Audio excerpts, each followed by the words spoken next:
Chapter 5 of The Blind Brother by Homer Greene. This recording is in the public domain. Reading by Donald Cummings, Monroe, Connecticut. Chapter 5 The Verdict. Pale and trembling, Tom passed out into the aisle and down around the jury box, and stepped upon the little railed platform. In impressive tones the clerk administered to him the oath, and he kissed the Holy Bible and swore to tell the truth, the whole truth, and nothing but the truth. The whole truth! The words echoed and re-echoed through his mind, as he looked down upon the lawyers and jurors, and across the bar into the hundreds of expectant faces turned toward him. For a moment he felt frightened and dizzy. But only for a moment. Fear gave place to astonishment, for Jack Rennie had started to his feet, with wild eyes and face blanched with sudden dread, and bending over till his great beard swept Pleadwell's shoulder, he whispered, hoarsely, into the lawyer's ear, in a tone audible throughout the room: "Ye did not tell me who the lad was. He must na be sworn. It's not awful. I'll no have it. I say I'll no have it." In another moment Pleadwell had his hand on the man's shoulder and forced him into a seat. There was a whispered consultation of a few minutes between attorney and client, and then, while Rennie sat with his eyes turned steadfastly away from the witness, his huge hand clutching the edge of the table, and the expression of nervous dread still on his face, Pleadwell, calmly, as if there had been no interruption, proceeded with the examination. He asked Tom about his residence and his occupation, and about how blind Bennie lost himself in the mines. With much skill he carried the story forward to the time when Tom said good night to Sandy, and started down the hill toward home. "As you approached the breaker, did you see a man pass by you in the shadow?" "I did," replied Tom. "About how far from you?" "I don't know, 10 feet, maybe." "Where did he go?" "Around the corner by the engine room." "From what point did he come?" "From the loading place." "How long after he left the loading place was it that you saw the first blaze there?" "2 or 3 minutes, maybe." "Did you see his face?" "I did." "How did he look? Describe him." "He was short and thin, and had no whiskers." Pleadwell pointed to Rennie, and asked, "Was this the man?" "No, sir," answered Tom. Pleadwell leaned back in his chair, and turned to the jury with a smile of triumph on his face. The people in the courtroom nodded to each other, and whispered, "That clears Jack." Everyone but Jack Rennie himself seemed to feel the force of Tom's testimony. The prisoner still sat clutching the table, looking blankly at the wall, pale, almost trembling with some suppressed emotion. But through Tom's mind kept echoing the solemn words of his oath, "The whole truth, the whole truth." And he had not told it. His testimony was no better than a lie. An awful sense of guilt came pressing upon him from above, from below, from every side. Hateful voices seemed sounding in his brain: perjurer in spirit, receiver of bribes. The torture of his self-abhorrence, in that one moment of silence, was terrible beyond belief. Then a sudden impulse seized him, a bright, brave, desperate impulse. He stepped down from the witness stand, passed swiftly between chairs and tables, tearing the money from his breast pocket by the way, and flinging the hated $100 down before the astonished Pleadwell. He returned as quickly as he came, stepped into his place with swelling breast and flaming cheeks and flashing eyes, and exclaimed, falling, in his excitement, into the broad accent of his mother tongue, "Noo I'm free! Do what ye wull with me.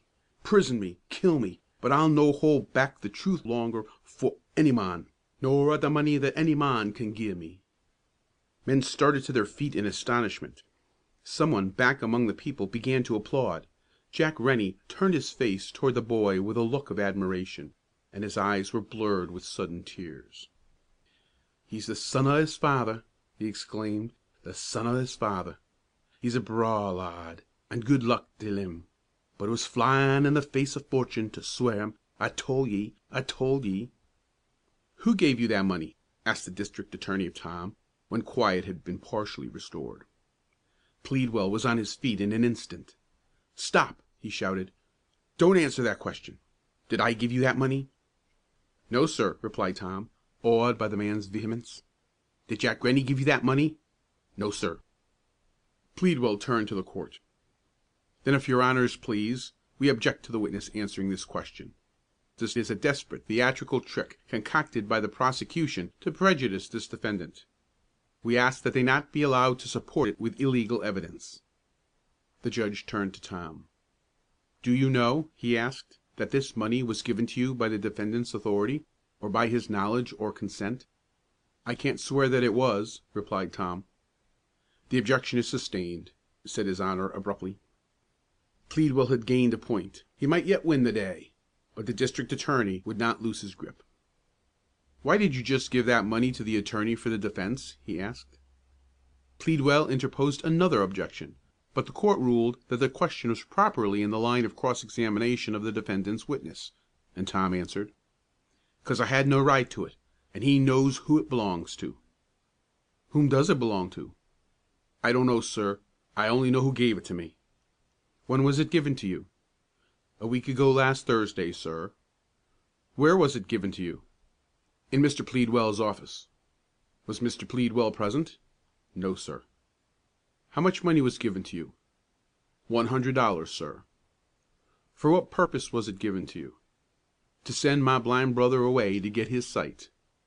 "I mean, what were you to do in consideration of receiving the money?" Before Tom could answer, Pleadwell was addressing the court. "I submit, your Honor," he said, "that this inquisition has gone far enough. I protest against my client being prejudiced by the unauthorized and irrelevant conduct of anyone." The judge turned to the district attorney. "Until you can more closely connect the defendant, or his authorized agent," he said, "with the giving of this money, we shall be obliged to restrict you in this course of inquiry." Pleadwell had made another point. He still felt that the case was not hopeless. Then Summons, the private counsel for the prosecution, took the witness. "Tom," he said, "did you tell the truth in your direct examination?" "I did, sir," replied Tom, "but not the whole truth." "Well, then, suppose you tell the rest of it." "I object," interposed Pleadwell, "to allowing this witness to ramble over the field of legal and illegal evidence at will. If counsel has questions to ask, let him ask them." "We will see that the witness keeps within proper limits," said the judge; then, turning to Tom, "Go on, sir." "Well, you see," said Tom, "it was all just as I told it. Only when I got to the bottom of the hill, and see that man go by me in the dark, I was surprised like, and I stopped and listened. And then I heard a noise in under the loadin' place, and then that man," pointing his trembling forefinger to Rennie, "came out, a kind o' talkin' to himself. And he said that was the last job o' that kind he'd ever do; that they put it on him, 'cause he hadn't anybody to feel bad over him if he should get catched at it. And then I see a blaze start up right where he come from, and it got bigger and bigger. And then he turned and see me, and he grabbed me by the shoulders, and he said, 'Don't you speak nor whisper, or I'll take the life o' ye,' or something like that. I can't quite remember, I was so scared. And then he pushed me down the track, and he said, 'Run as fast as ever you can, and don't you dare look back.' And I run, and I didn't look back till the fire was a burnin' up awful, and then I went with the rest to look at it, and he was there, and a workin' desperate to save things, and that's all." Tom stopped, literally panting for breath. The jurors were leaning forward in their seats to catch every word, and over among the crowded benches, where the friends of the prisoners were gathered, there was a confused hum of voices, from which, now and then, rose angry and threatening words. Rennie sat gazing intently upon Tom, as though fascinated by the boy's presence, but on his face there was no sign of disappointment or anger, only the same look of admiration that had come there when Tom returned the money. He clutched Pleadwell's sleeve, and said to him, "That settles it, mon; that settles it. The sperit o' the dead father is in the lad, and it's no use o' fightin' it. I'll plead guilty noo, and end it, and take my sentence and stand it. How long'll it be, think ye?" 20 years in the penitentiary," answered Pleadwell, sharply and shortly. Rennie dropped back in his chair as though the lawyer had struck him. 20 years!" he repeated. 20 years! "That's a main long time. I canna stan' that. I canna live through it. I'll no plead guilty. Do what ye can for me." But there was little that Pleadwell could do now. His worst fears had been realized. He knew it was running a desperate risk to place on the witness stand a boy with a conscience like Tom's, but he knew also that if he could get Tom's story out in the shape he desired to, and keep back the objectionable parts, his client would go free, and he had great faith in the power of money to salve over a bruised conscience. He had tried it and failed, and there was nothing to do now but make the best of it. He resumed his calm demeanor, and turned to Tom with the question, "Did you ever tell me the story you have just now told on the witness stand, or anything like it?" "I never did," answered Tom. "Did you ever communicate to me, in any way, your alleged knowledge of Jack Rennie's connection with this fire?" "No, sir." Pleadwell had established his own innocence, so far as Tom's story was concerned at least, and he dismissed the boy from the witness stand with a wave of his hand, which was highly expressive of virtuous indignation. Tom resumed his seat by the side of Sandy, whose mouth and eyes were still wide open with surprise and admiration, and who exclaimed, as he gave the boy's hand a hearty grip, "Weel done, Tommy, my lad, weel done. I'm proud o' ye, an' Bennie and the mither will be prouder yet of ye." And then, for the first time since the beginning of his trouble, Tom put his face in his hands and wept. But he felt that a great load had been lifted from his conscience, and that now he could look any man in the eye.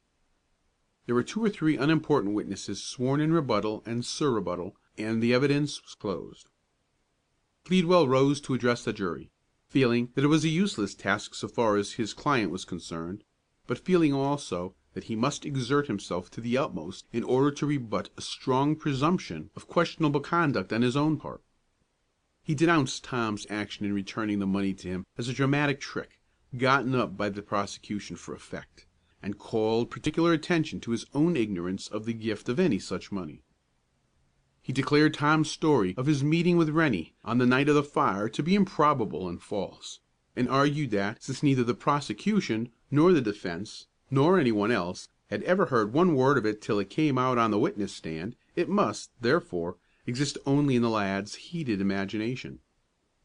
He dwelt strongly on the probable falsity of the testimony of the so-called detective, went over carefully the evidence tending to establish an alibi for Rennie, spoke with enthusiasm of the man's efforts and bravery in the work of rescue, lashed the corporations for their indifference to the wrongs of the workingmen, spoke piteously of the fact that the law denied to Rennie the right of being sworn in his own behalf, and closed with a peroration that brought tears into the eyes of half the people in the room. He had made a powerful speech, and he knew it, but he thought of its effect only as tending to his own benefit. He had no hope for Rennie. Mr. Summons addressed the jury on the part of the Commonwealth. He maintained that the evidence of the detective, taken in connection with all the other circumstances surrounding the case, was sufficient to have convicted the defendant without further proof. But the unexpected testimony, he declared, of one brave and high-minded boy has placed the guilt of the prisoner beyond the shadow of a doubt, a boy whose great heart had caused him to yield to temptation for the sake of a blind brother, but whose tender conscience, whose heroic spirit, has led him to throw off the bonds which this defense has placed upon him, and in the face of all the terrors of an order whose words are oaths of vengeance and whose acts are deeds of blood, to fling their hated bribes at their feet as they sat in the very court of justice, and to tell the truth, the whole truth, and nothing but the truth, for the sake of his own honor and the upholding of the law. Warming up to his theme, and his possibilities in the way of oratorical effect, Summons brought wit to bear upon logic and logic upon law, and eloquence upon both, until, at the close of his address, the conviction of the defendant was all but certain, and Tom's position as a hero was well assured. Then came the charge of the court, plain, decisive, reviewing the evidence in brief, calling the attention of the jury to their duty both to the Commonwealth and to the defendant, directing them that the defendant's guilt must be established in their minds beyond reasonable doubt before they could convict, but that, if they should reach that point, then their verdict should be simply guilty. The jury passed out of the courtroom, headed by a constable, after which counsel for the defendant filed exceptions to the charge, and the court proceeded to other business. Very few people left the courtroom, as everyone supposed it would not be long before the bringing in of a verdict, and they were not mistaken. It was barely half an hour from the time the jury retired until they filed back again and resumed their seats in the jury box. "Gentlemen of the jury," said the clerk of the court, rising, "have you agreed upon a verdict?" "We have," replied the foreman, handing a paper to a tipstaff, which he handed to the clerk, and the clerk in turn handed it to the presiding judge. The judges, one after another, read the paper, nodded their approval, and returned it to the clerk, who glanced over its contents and then addressed the jury as follows: "Gentlemen of the jury, hearken unto your verdict as the court have it recorded. In the case wherein the Commonwealth is plaintiff and Jack Rennie is defendant, you say you find the defendant guilty. So say you all?" The members of the jury nodded their heads. The clerk resumed his seat, and the trial of Jack Rennie was concluded. It was what every one had anticipated, and people began to leave the courtroom, with much noise and confusion. Rennie was talking in a low tone with Pleadwell and Carolan, while the sheriff, who had advanced to take charge of the prisoner, stood waiting for them to conclude the conference. "I don't want the lad harmed," said Rennie, talking earnestly to Carolan. "Him, nor his mither, nor his brither, not a hair o' his head, nor a mouthful o' his bread. Noo mind ye, I have reasons. The man as so much as lays a straw in the law's path shall suffer for it, if I have to live 100 year to take my vengeance on him." The sonorous voice of the court crier, adjourning the courts until the following morning, echoed through the now half emptied room, and the sheriff said to Rennie, "Well, Jack, I'm waitin' for you." "Then ye na wait longer, for I'm ready to go wi' ye, an' I'm hungry too," and Rennie held out his hands to receive the handcuffs which the sheriff had taken from his pocket. For some reason they would not clasp over the man's huge wrists. "Oh!" exclaimed the officer, "I have the wrong pair. Simpson," turning to his deputy, "go down to my office and bring me the large handcuffs lying on my table." Simpson started, but the sheriff called him back. "Never mind," he said, "it won't pay. Jack won't try to get away from us, will you, Jack?" drawing a revolver from his pocket as he spoke, and grasping it firmly in his right hand, with his finger on the trigger. "D'ye take me for a fool, man?" said Rennie, laughing, as he glanced at the weapon; then, turning to Carolan and Pleadwell, he continued, good night, and sweet dreams till ye." Jack had never seemed in a gayer mood than as he marched off through the side door with the sheriff and his deputy. Perhaps it was the gayety of despair. Carolan had not replied to the prisoner's cheery good night. He had looked on at the action of the sheriff with a curious expression in his eyes, until the trio started away, and then he had hurried from the court room at a gait which made Pleadwell stare after him in astonishment. It was dark outside, very dark. A heavy fog had come up from the river, and enshrouded the entire city. The street lamps shone but dimly through the thick mist, and a fine rain began to fall, as Tom and Sandy hurried along to their hotel, where they were to have supper before going on the late train to their homes. Up from the direction of the courthouse came to their ears a confusion of noises, the shuffling of many feet, loud voices, hurried calls, 2 pistol shots in quick succession, a huge, panting figure pushing by them, and disappearing in the fog and darkness. By and by, excited men hurrying toward them. "What's the matter?" asked Sandy. And someone, back in the mist, replied, "Jack Rennie has escaped." Chapter 5